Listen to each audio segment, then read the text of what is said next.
Hi, this is Ben Poole for Finextra, and today I'm joined by Marc Romain from Thomson Reuters. Marc, thanks for joining me. We're going to talk about KYC today. As your role as Chief Operating Officer here at Thomson Reuters, what are you hearing from financial institutions around the challenges that KYC is presenting them with?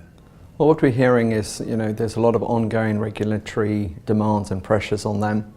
So the focus on, how they really comply with those changes in the sort of regulatory market and are really compliant and really understand their underlying clients is really critical. And what we've also seen is just over the last couple of years, the increased sort of hits we're seeing through our own sort of capability and monitoring has sort of doubled. So that's really the sort of common challenges coming out, from our clients, both on the sort of big sell-side organisations as well as the buy-side. And actually what that's driving is really what are the sort of solutions that are out in the marketplace that can help them look at the end-to-end sort of complexity around really understanding who their client is. And what we're also seeing actually is not just about the end-to-end solutions that could help them, but also in some senses it's more a modular approach. And what I mean by modular is really, well, I'd like to look at screening and monitoring, or could you just help with client outreach? So how you build solutions that actually support both is a sort of increasing thread and theme we're seeing coming out of the marketplace. And often the relationship manager can be seen as a go-between between the client and compliance. Is there a more effective or efficient way of doing this? Again, I think what we're seeing is a lot of the relationship managers traditionally being caught in between that compliance and the client. And what we're hearing or seeing is sort of between 20 or 30% of their time being caught up in that process. So what's interesting is seeing an emergence, I think, between both, again, the sort of sell side as well as the buy side around looking at different models whereby they can resolve that challenge, freeing up relationship managers to really focus on an industry that's clearly seeing lower margin and how they can really readdress that balance internally from a more centered focus on selling to clients, but to go more cross-client.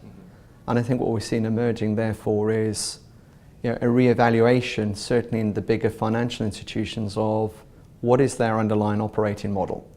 So traditionally things that have been deemed to be proprietary within their organizations around technology and operations is now starting to drive a trend in the industry of an emergence of a new way of thinking in terms of industry utilitization or managed services, and how that then can help solve some of that end-to-end challenge and opportunity and free up the sort of relationship manager to focus more on the sort of product selling in their role.